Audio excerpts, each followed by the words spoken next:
Salut les petits potes, j'espère que vous allez bien et aujourd'hui on se retrouve pour 5 threads d'horreur. Comme je le fais un petit peu en ce moment en début de vidéo, il y a une petite question pour vous pour qu'on apprenne un petit peu à se connaître, bah oui. La question que je me posais, c'est quoi vos dessins animés de votre enfance qui vous ont marqué?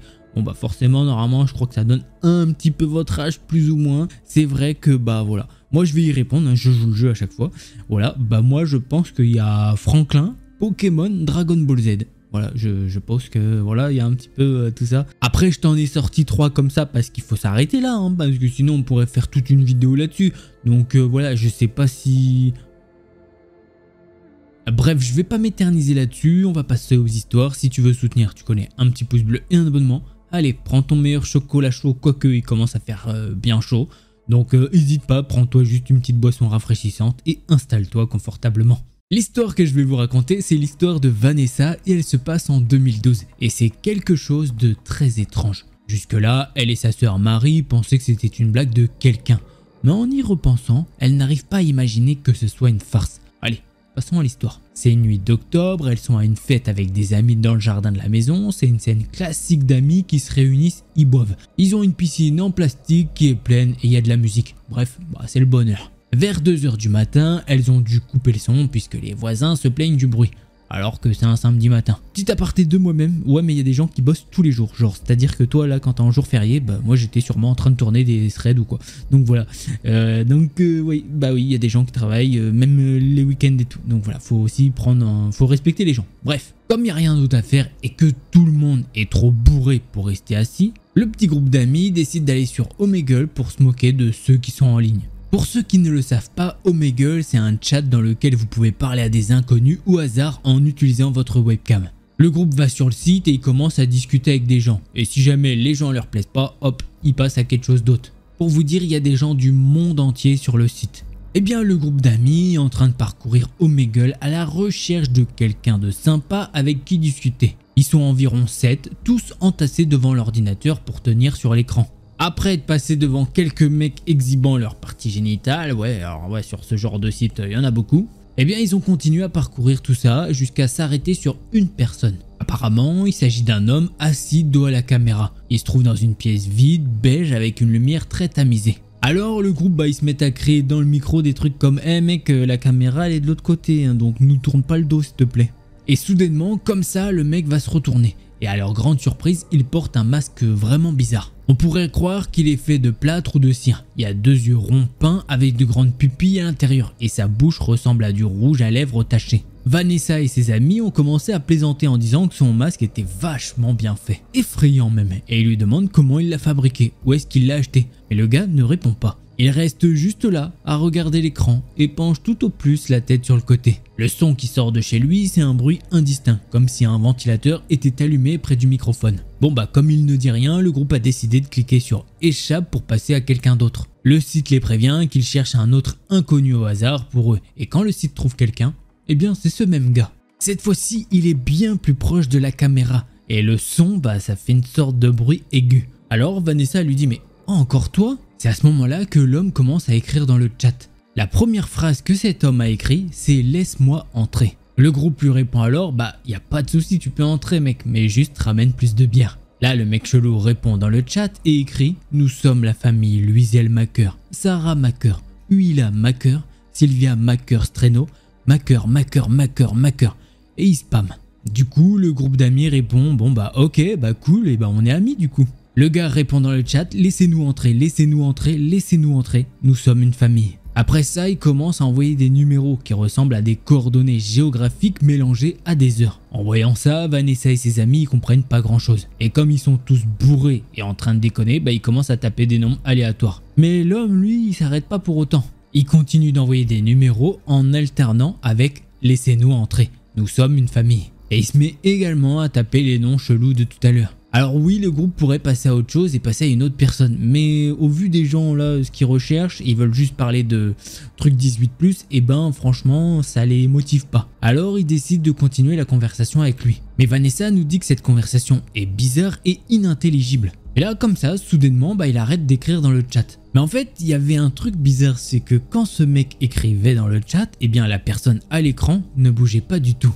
Alors le groupe d'amis pense que c'est juste un enregistrement et non l'image provenant d'une vraie webcam. Quoi qu'il en soit, il arrête d'envoyer des choses et commence à regarder la caméra. C'est à ce moment-là que le téléphone portable de l'un des protagonistes commence à vibrer sur la table. Et l'identification de l'appelant indique un numéro énorme. L'indicatif régional, c'est pas celui de là où ils habitent, c'est l'indicatif d'un pays. Et d'après leurs recherches, eh bien ça proviendrait de Russie. Le gars du groupe répond au téléphone et une petite chanson de boîte à musique commence à jouer. Mais alors le téléphone sur haut-parleur. Et le son est franchement inquiétant. Après quelques secondes de musique, une sorte de vieille musique country commence à jouer, avec le son des gens qui dansent avec des claquettes. Ils applaudissent au rythme de la musique et finissent par crier « Hey !»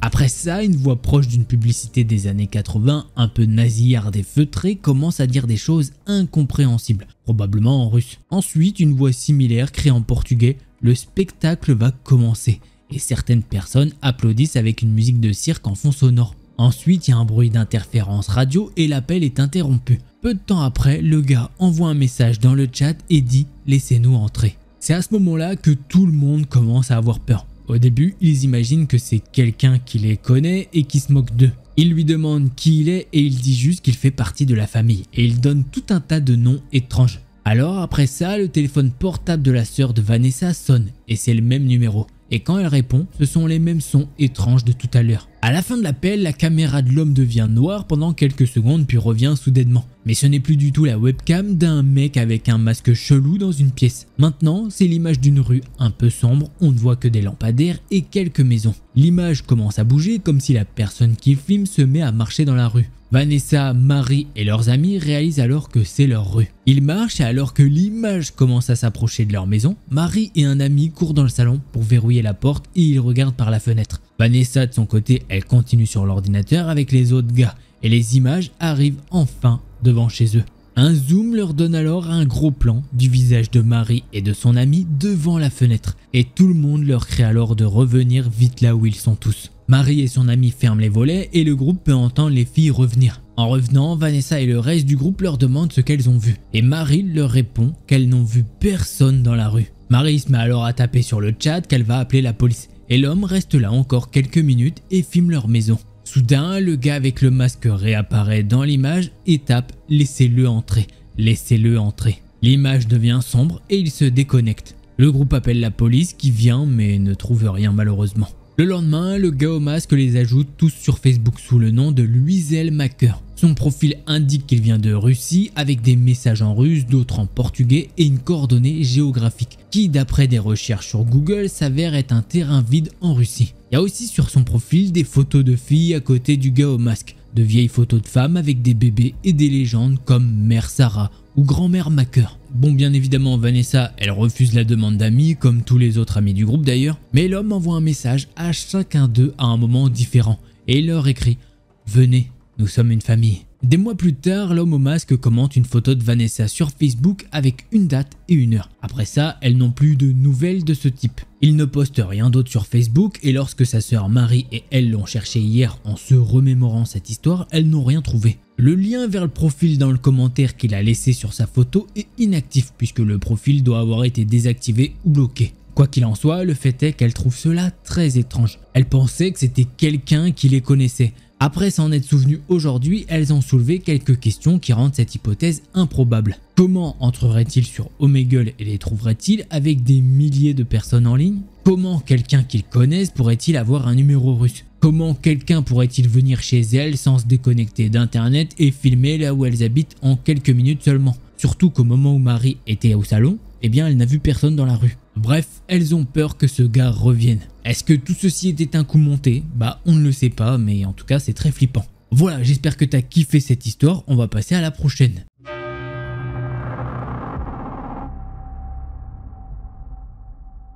L'histoire commence il y a environ 2 ans et Dalia vient de vivre une rupture terrible et elle commence à recevoir des appels téléphoniques inquiétants. Ça commence simplement, elle répond à un appel banal qu'elle ne connaît pas. Et la personne à l'autre bout du fil lui dit à quel point elle lui manque. Maintenant, Dalia a un très petit cercle d'amis et elle n'est pas sur Facebook ni sur aucun site social où elle met à jour ses photos ou ses activités quotidiennes. Et c'est important à savoir. Et elle sait très bien que l'ex avec qui elle vient de se séparer n'a rien à voir avec ce qui suit. Le premier appel, comme elle l'a dit, il est simple. Une personne lui a dit qu'elle lui manquait. Elle demande qui c'est et il lui répond que c'est elle qui appelle et qu'elle ne se souvient pas. Bon bah du coup, elle raccroche et cette personne rappelle directement. La personne au téléphone semble être un homme adulte et il pleure. Il semble bouleversé car elle lui dit qu'elle est méchante, mais il parle comme s'il était très jeune, genre un enfant de 6 ans. Dahlia raccroche et il ne rappelle pas. Avec le recul, elle aurait dû bloquer le numéro. Mais comme elle l'a mentionné, elle est aveuglée par une rupture et elle ne réfléchit pas très bien. Puis, quelques temps après, l'homme continue d'appeler. Il appelle et si elle ne répond pas, il laisse des messages. Elle lui dit à quel point elle est jolie avec son pull bleu ce jour-là. Ou il lui dit qu'il sait comment elle prend son café maintenant. Et l'homme lui dit qu'il se souviendra de ce moment lorsqu'ils sortiront enfin prendre un verre ensemble. Quand elle bloque le numéro, un autre prend le relais et c'est toujours le même homme. Un jour, elle répond en lui criant de la laisser tranquille et elle raccroche. Quand il rappelle, ce n'est pas le garçon, mais sa mère. Elle est très bouleversée et elle dit à Dahlia qu'elle fait du mal à son garçon car elle ne veut pas jouer avec lui. Et on peut très clairement entendre le garçon pleurer et crier en arrière-plan. À ce stade, Dahlia se rend compte que ce n'est pas une blague, une farce ou quelque chose du genre. Il y a vraiment quelque chose qui va pas avec ces gens et il la surveille visiblement. Pendant quelques semaines après sa rupture, elle doit vivre dans sa voiture. Pendant tout ce temps, elle dort à peine. Elle est terrifiée à l'idée de se réveiller un jour et de le voir debout devant l'une de ses fenêtres. Quand elle a enfin trouvé un logement, l'homme l'a appelée pour la féliciter et il avait hâte de venir jouer. Elle n'a plus de nouvelles de ces gens depuis 1 an maintenant. Mais un jour, elle vérifie son téléphone après une journée de travail très chargée et elle a remarqué 10 appels manqués. Et Dahlia a peur de consulter sa messagerie vocale. Elle a contacté directement les policiers, mais ils ne peuvent rien faire car elle n'a pas été explicitement menacée. Et on lui conseille de simplement bloquer les appels. Elle a donc décidé de changer de numéro, mais elle a peur que les appels continuent même après ça. Ça la bouleverse encore davantage et elle a l'impression de vivre un film d'horreur. Et voilà, c'est comme ça que se termine ce petit thread d'horreur que pour le coup j'ai bien aimé. Elle se fait harceler au téléphone. Oui, j'ai bien aimé, c'est bizarre de dire j'ai bien aimé. Bon bref, on se comprend. C'est une mécanique un peu différente de d'habitude, donc voilà, c'est pas souvent qu'on a ça. Donc voilà, je sais pas ce que t'en as pensé. Toi, tu peux me dire ça en commentaire. Allez, prochain thread d'horreur.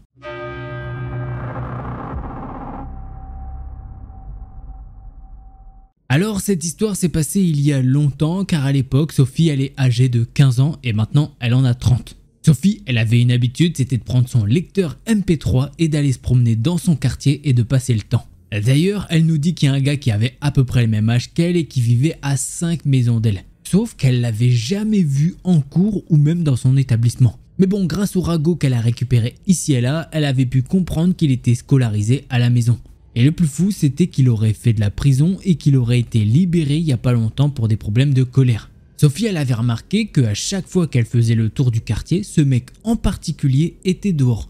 Et parfois, quand elle passait devant sa maison, il la suivait jusqu'à chez elle. Bien sûr, quand ce type bizarre la suivait, elle était assez intelligente pour baisser sa musique. Comme ça, elle pouvait entendre et être consciente de son environnement. Les premières fois qu'il a commencé à faire ça, elle a pensé stupidement que ce type marchait juste en même temps qu'elle. Et que c'était juste une simple coïncidence, mais pas du tout. Au fil du temps, Sophie a remarqué une chose, c'est que plus le temps passe et plus ce mec se rapprochait d'elle, au même point qu'il marchait juste derrière elle, limite collé à elle.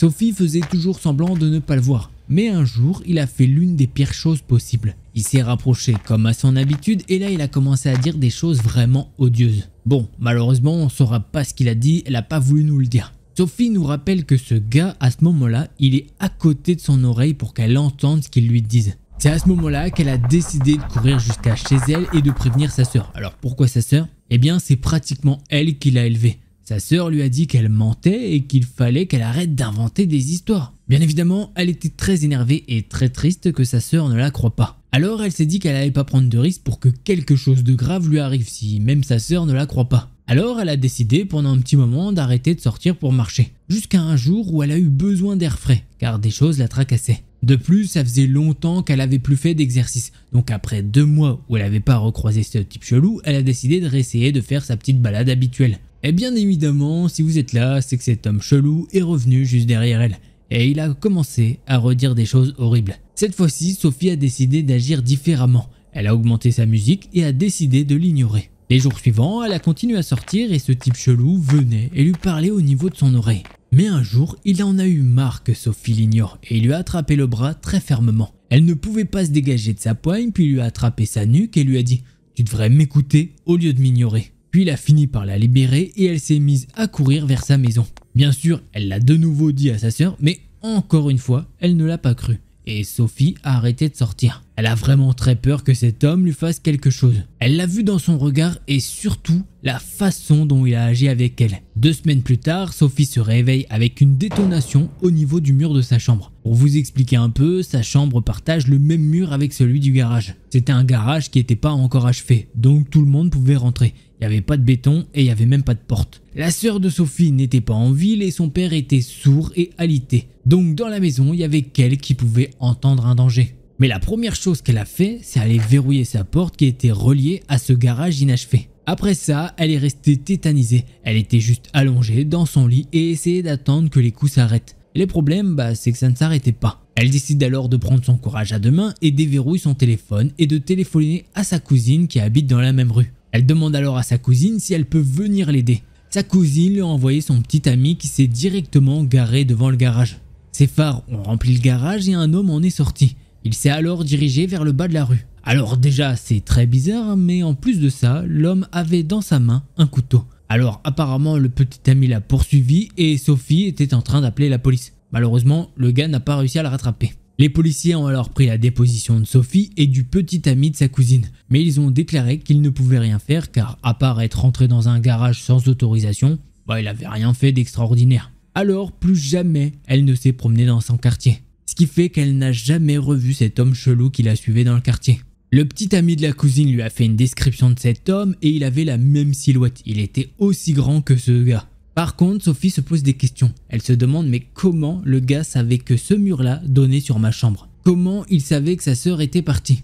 Et aussi comment il savait qu'elle habitait là? Elle se demande également si jamais elle était sortie de là, est-ce qu'il lui aurait fait du mal? Voilà, c'est tout ce qu'on sait sur le thread d'horreur et je pense que oui, vu le couteau à la main, en tout cas il voulait lui mettre la pression. On sait pas pourquoi, enfin bref, le mec était chelou, apparemment il est allé en prison ou quoi, donc bref, très chelou. Voilà, y'a rien d'autre à dire, on va passer au prochain thread d'horreur.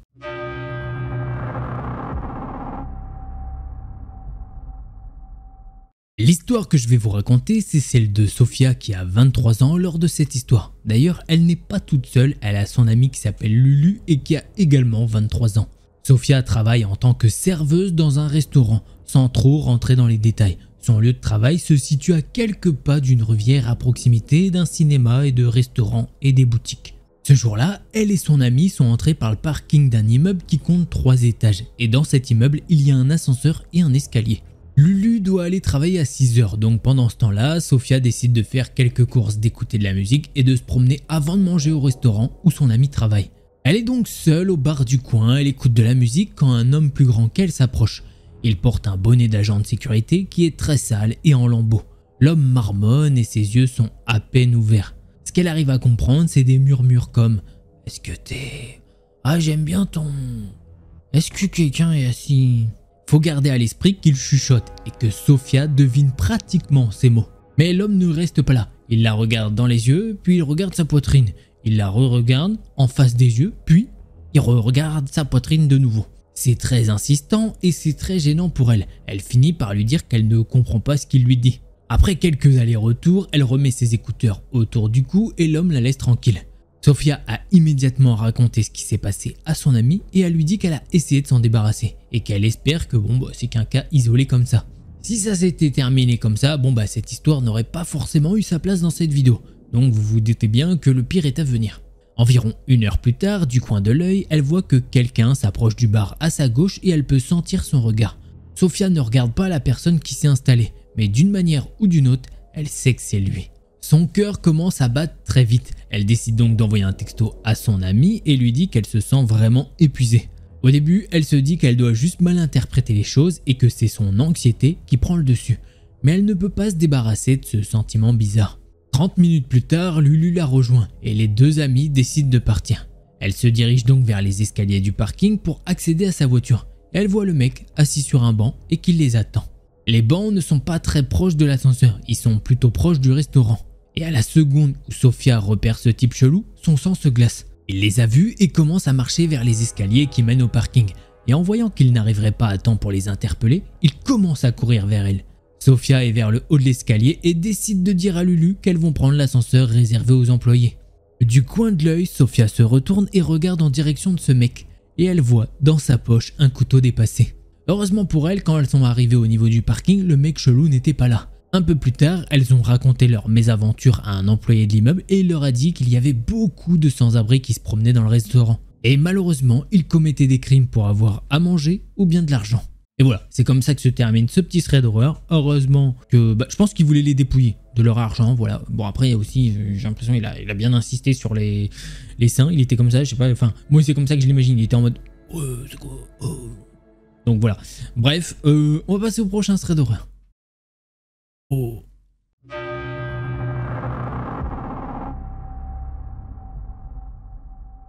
Cette histoire commence il y a 3 ans. Hector dort chez un pote pendant une semaine avec 4 autres potes à lui. Donc ils déconnent, ils dorment très tard, bref c'est la fiesta. Parfois ils vont dans un terrain de basket pas très loin pour y jouer. Ainsi, pour la dernière soirée de la semaine, ils ont décidé d'y aller. Faut savoir qu'un ami dans le groupe, la nuit précédente, dormait et s'est réveillé. Puis il a regardé dans la direction d'un mur et sur ce mur, il a vu le Siren Head. Donc forcément, il en a fait des caisses pour que quelqu'un dans le groupe le croie. Mais Hector et tout le reste du groupe savaient très bien que le Siren Head n'est pas réel. Mais lui insiste en disant qu'il l'a vu et qu'il sait que tout cela est vrai. C'est ainsi qu'Hector en déduit qu'il a simplement imaginé quelque chose qui lui ressemble, ou qu'il a vu une silhouette qui lui ressemble, ce qui est totalement possible. Alors tout le groupe le taquine, mais lui est complètement stressé. À un moment, tout le monde décide de sortir. Ils veulent aller au stade où ils ont l'habitude d'aller. Sur la route pour aller à ce stade, ils embêtent toujours cet ami qui a vu Siren Head et lui disent « Faites attention, il est à côté de toi !» Et pour tout vous dire, ils trouvent le champ de la route dans la nuit très stylé. Il est très peu éclairé, c'est vraiment flippant, mais tellement bien en même temps. Ça leur crée une sorte d'ambiance. Au-dessus d'eux, ils voient les étoiles et franchement, c'est splendide. Bref, ils s'y rendent et doivent traverser un terrain de foot. Ils le traversent en diagonale et une fois de l'autre côté, ils avancent pour passer l'angle d'un mur. Et là, ils ont une très grosse frayeur. Il y a un pilier où juste le haut est éclairé. Et pour tout vous dire, ils ont même cru au début que c'était Siren Head. Mais ils ont très vite compris que c'était pas lui. Et ils se sont mis à taper une barre de fou. Bref, le temps passe et ils jouent. Ils rigolent et à un moment, ils doivent rentrer. Et au moment de rentrer, ils sont un peu mal à l'aise à cause de l'histoire du lampadaire. Surtout de nuit. Donc, un des amis dit « Eh, vous savez qu'il y a une folle dans la rue là où on passe ? Elle est vraiment flippante. Tiens d'ailleurs, la maison est juste à côté là-bas. » Là, tout le monde voit la maison, elle est toute sombre et ils ne distinguent rien. Ils voient juste le portail d'entrée qui est ouvert et que la porte de droit est au sol, donc ils sont tous flippés. Mais Hector ne sait pas pourquoi, c'est lui qui avance un peu pour regarder la maison. Mais ensuite, il y a une terrible peur qui le hante. Tout le groupe continue à avancer quand une vieille dame sort d'un coup derrière le portail et l'ouvre. Ils sont paralysés et elle leur dit d'une voix flippante « Mais qu'est-ce que vous faites là ?» À ce moment-là, Hector et ses amis ont tous peur. Ils ont tous répondu en même temps. On est désolé, on fait que passer. Vous pouvez rentrer chez vous. » Puis les garçons s'éloignent un peu de la maison, mais cette vieille dame s'avance vers eux et crie « Vous n'avez rien à faire ici !» Et en plus de ça, elle leur dit des choses bizarres. Plus Hector recule, plus la vieille femme s'avance vers lui. Et là, il voit qu'elle sort complètement du noir. Dans une main, elle tient quelque chose et il peut voir que ça pend vers le sol.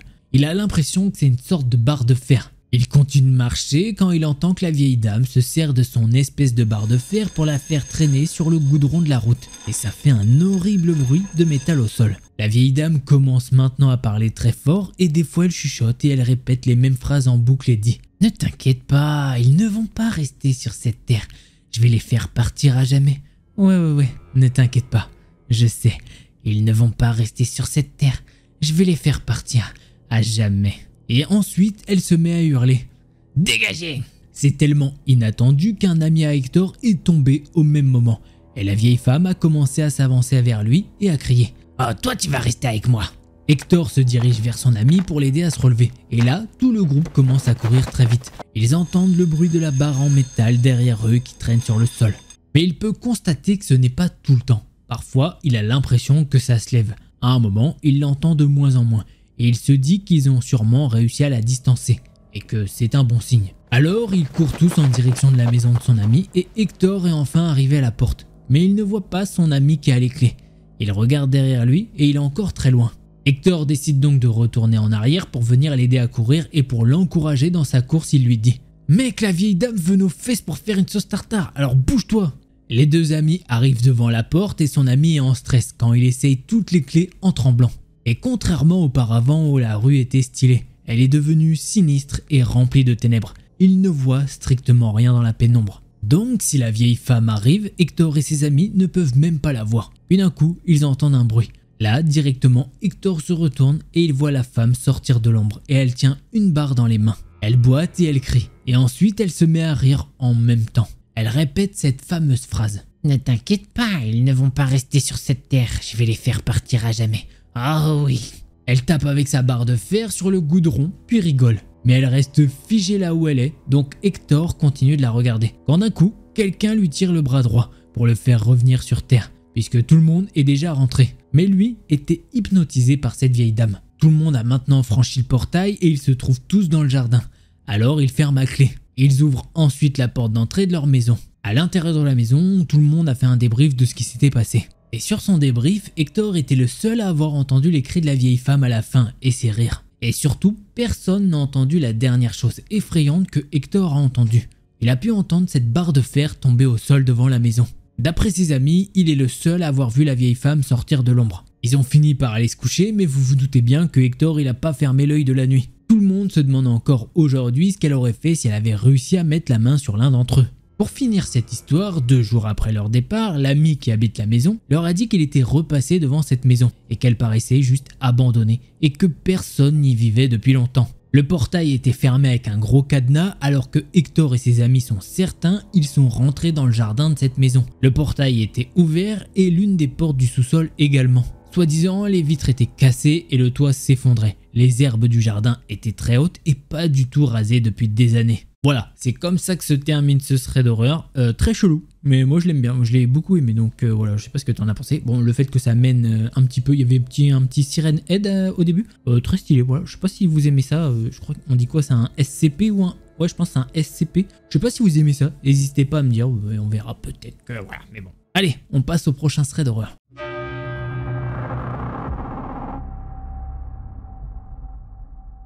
L'histoire que je vais vous raconter, c'est celle de Fanny. Remontons un peu dans le temps et nous voilà en année 2000. À cette époque, elle se rend à la fac à pied, ce qui représente environ 20 minutes de marche. Mais le chemin n'est pas compliqué, puisqu'il lui suffit de suivre sa rue, puis arriver à un carrefour très fréquenté qu'elle doit traverser pour continuer dans la rue en face jusqu'à sa fac. Ce trajet, elle le fait 2 fois le matin et 2 fois l'après-midi, puisqu'elle rentre pour déjeuner. L'histoire se passe après le déjeuner, plus précisément un jour de partiel. Elle se dit qu'elle ne doit pas du tout traîner pour arriver à la fac et se poser un peu avant l'examen. Fanny a un petit rituel, c'est écouter de la musique sur son trajet. Elle prend donc son MP3, ses écouteurs et part pour le trajet habituel. Sauf qu'au bout de 15 minutes de marche, Fanny voit au loin devant elle une scène qui l'interpelle. Un couple qui clairement est en pleine dispute. Elle continue d'avancer et là elle voit que l'homme jette la femme violemment contre le mur. Même si Fanny est assez éloignée, elle a bien vu que l'homme est plutôt imposant. Elle ralentit le pas et se dit oulala, la dispute est en train de dégénérer.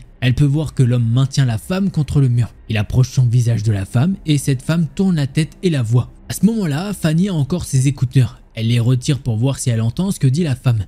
Mais entre-temps, l'homme a tourné la tête et la regarde. L'attention de l'homme est maintenant reportée sur elle. La femme a réussi à se dégager de son emprise et marche dans sa direction. Tout le long de cette scène, elle n'a pas cessé de marcher. La femme arrive à son niveau et Fanny lui demande si tout va bien. Et là, elle aperçoit que la jeune femme est livide, que sa respiration est extrêmement saccadée et qu'elle a l'air terrorisée. Fanny jette un coup d'œil en direction de l'homme qui est resté statique au milieu du trottoir et qui les observe. Là, clairement, elle se dit qu'au final, c'est pas une scène de dispute. Elle regarde de nouveau dans la direction de l'homme mais ne le voit plus. Il a disparu. Sur le coup, elle se dit bon bah fin de l'histoire, l'heure tourne, faut aller passer ton examen. Elle commence à faire 4 pas et là il y a ce vieux feeling. Puis elle se dit mais attends, le mec comment ça se fait que je l'ai pas vu partir, que ça soit sur mon trottoir ou celui d'en face. Fanny fait 4 pas de plus et là elle se dit meuf, 100% il est accroupi entre 2 voitures et la prochaine c'est toi. Mais bon, il faut bien qu'elle passe son examen et puis elle se dit que le gars a plus l'effet de surprise. Et puis dans environ 50 mètres, elle est arrivée au carrefour hyper fréquenté. Il y a plein de monde et plein de voitures, il pourra rien lui faire avec autant de monde autour d'elle. Elle arrive à la hauteur où le mec est caché, elle tourne la tête et bingo, le type est accroupi entre 2 voitures. Elle le regarde droit dans les yeux pour lui faire comprendre que bah c'est raté pour l'effet de surprise. L'homme marque un temps d'arrêt d'1 seconde puis lui emboîte le pas. À ce moment-là, Fanny se dit ok. Tu marches à une bonne allure, direction le carrefour et tu réponds de manière directe à ce qu'il va te dire. S'ensuit une conversation lunaire où l'homme lui dit qu'elle est charmante. Il lui pose des questions comme bah t'as un chéri? Toutes les questions nulles et clichés. Elle répond qu'elle a un fiancé et là il lui dit ouais mais en fait je m'en fous, viens avec moi, je vais te faire ta fête. Là Fanny accélère fortement le pas en lui disant qu'elle n'est pas du tout intéressée. Elle arrive enfin au cauchemar puis lui dit maintenant c'est bon, dégage. Et comme ils sont entourés de beaucoup de monde, l'homme s'éloigne et prend une rue parallèle à celle qu'elle emprunte. Son adrénaline retombe, elle tente de se calmer en se disant que l'examen va être compliqué vu ce qui vient de se passer. Mais elle se dit que ça va, elle a géré. Elle traverse la route et la deuxième mauvais feeling. Elle se dit mais attends, les deux rues sont reliées à 50 mètres par une petite ruelle. Au prochain croisement, il va être là. Fanny nous rappelle qu'à ce moment-là, elle ne voit plus du tout l'homme. Sauf que là, elle rencontre un vrai problème. Le quartier de sa fac est un quartier pavillonnaire, habité par des personnes âgées. Donc même si elle hurle à l'aide, personne ne sera en capacité de l'aider. Elle se dit donc ok j'avance et s'il est encore là je verrai. Et là elle le voit au croisement, bras croisés avec une attitude désinvolte et il la regarde en mode maintenant t'es ma proie, je te lâcherai pas. Là Fanny elle tape son meilleur demi-tour et se réfugie dans le dernier commerce qui se trouve dans la rue avant qu'il n'y ait plus que des maisons. Ce commerce c'est un garage, quand elle rentre dedans, 4 mecs la regardent un peu bizarre. Mais il la voit essoufflée et stressée donc elle chuchote. Je viens me cacher ici parce que depuis 10 minutes il y a un mec qui me suit. Il m'attend au croisement un peu plus loin et je sais que si je continue ma route, on va me retrouver morte découpée dans une poubelle. Il se passe 10 secondes et les 4 types se lèvent, chopent des trucs qui ressemblent à des barres de fer et sortent et vont jusqu'au croisement. Le patron du garage hurle à l'homme qui va lui faire passer l'envie d'essayer d'abuser des filles et l'agresseur se barre en courant. Quelques secondes après, une patrouille de policiers passe. Fanny se met en travers de leur route et leur explique ce qu'il se passe. Ils partent en trombe et rattrapent le type. Ils prennent son identité, mais comme il ne l'a pas touché, ils le relâchent. Elle a appris plus tard que les policiers n'étaient pas là par hasard. Ce type avait agressé plus d'une dizaine d'étudiantes de sa fac, dont une amie à Fanny avec une arme blanche. Pendant 3 ans et au mépris de la loi, elle s'est baladée avec une bombe lacrymo dans sa poche. Alors au cas où je remets le contexte, on est dans les années 2000, donc les téléphones portables c'est compliqué, je sais même pas s'il y a le 3310, je sais plus l'âge du 3310 ou quoi, mais tu vois le délire, donc c'est hyper compliqué d'appeler la police ou quoi, ou quelqu'un tout simplement. Donc elle a fait un très bon move d'aller se cacher là-bas, franchement bravo à elle. Et avoir une bombe lacrymo, tant pis si c'est interdit, faites-le quand même. Voilà, j'espère que t'as kiffé ces threads d'horreur. Si c'est le cas, t'hésites pas, un petit pouce bleu et un abonnement. Et si jamais t'en veux plus, je t'invite à cliquer sur une de ces deux vidéos là. Allez, c'était Delcor, en attendant la prochaine vidéo, portez-vous bien, tous les petits potes.